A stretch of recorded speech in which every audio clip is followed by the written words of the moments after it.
Assalamualaikum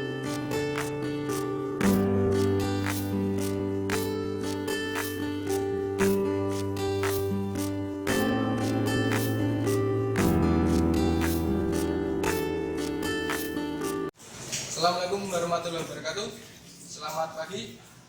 Hari ini saya akan membahas tentang sistem AC pada kendaraan, khususnya pada mobil.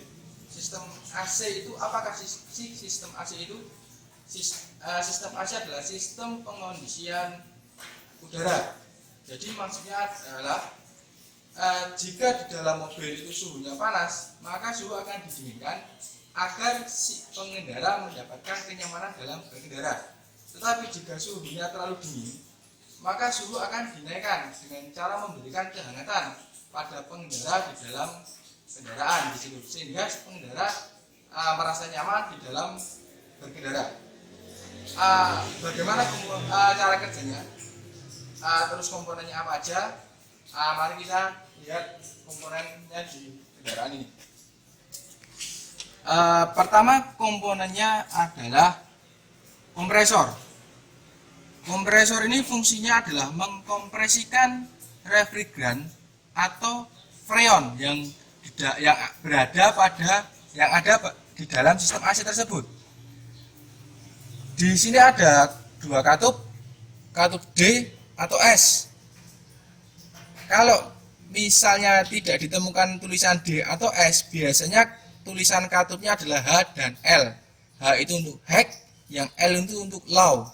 Kalau D itu dissection, yang S untuk section. Yang S atau L itu biasanya untuk tekanan rendah. Terus yang D atau H biasanya ini untuk tekanan tinggi. Jadi nanti refrigeran dari yang bertekanan rendah ini akan mengalir dari evaporator. Evaporatornya di dalam kabin, dia akan masuk ke dalam kompresor. Terus setelah masuk dalam kompresor, refrigeran akan dikompresikan keluar dari katup D. Dia akan mengalir menuju kondenser. Jadi refrigeran itu saat dikompresikan itu tekanannya tinggi, suhunya panas. Kalau suhunya panas, untuk mendinginkan maka kurang maksimal, maka dia akan didinginkan dulu di kondenser dengan cara dibuang panasnya. Bentuknya kondenser hampir sama seperti radiator. Cara kerjanya pun hampir sama, cuman kalau radiator membuang panas mesin lewat airnya, kalau ini membuang panas refrigeran atau freon.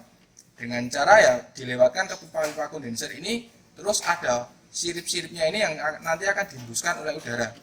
Jadi udara melewati sirip-sirip ini nanti akan mengikat panas yang ada di pipa-pipa kondenser ini, atau yang akan mengikat refrigeran yang mengalir di pipa-pipa kondenser ini. Panasnya akan tertarik keluar dan kebuang ke udara. Terus setelah dari kondenser, dia akan mengalir menuju ini, receiver dryer namanya.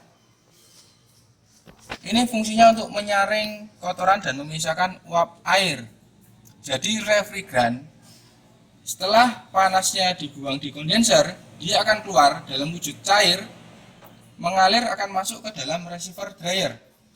Di dalam dryer ini nanti refrigeran akan dipisahkan dari uap air dan dipisahkan dari kotoran-kotoran. Terus keluar dari dryer, wujudnya adalah refrigeran murni yang sudah terpisah dari uap air dan kotoran. Terus dia akan mengalir masuk ke evaporator.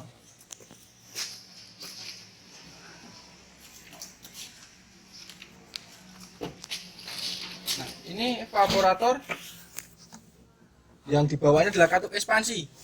Nah, sebelum masuk ke evaporator, refrigeran akan mengalir masuk ke katup ekspansi.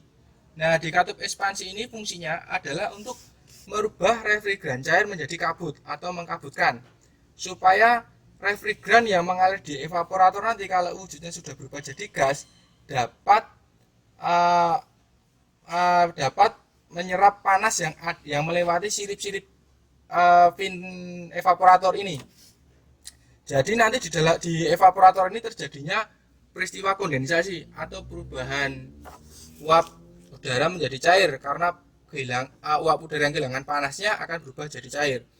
Jadi nanti uap udara atau gas atau udara itu akan dihembuskan oleh blower Jadi blower nanti dari sampingnya akan menghisap udara, terus dihembuskan melewati celah-celah evaporator. Nah, saat dia melewati celah-celah evaporator, panasnya akan diserap oleh refrigeran yang mengalir pada pipa-pipa evaporator ini.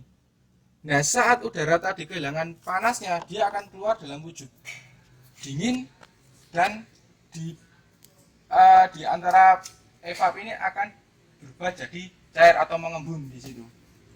Maka saat keluar dari evap dalam wujud yang dingin, pengendara mendapatkan kenyamanan saat kondisi cuaca panas di situ. Nah, begitu cara pengondisian ruangannya seperti itu.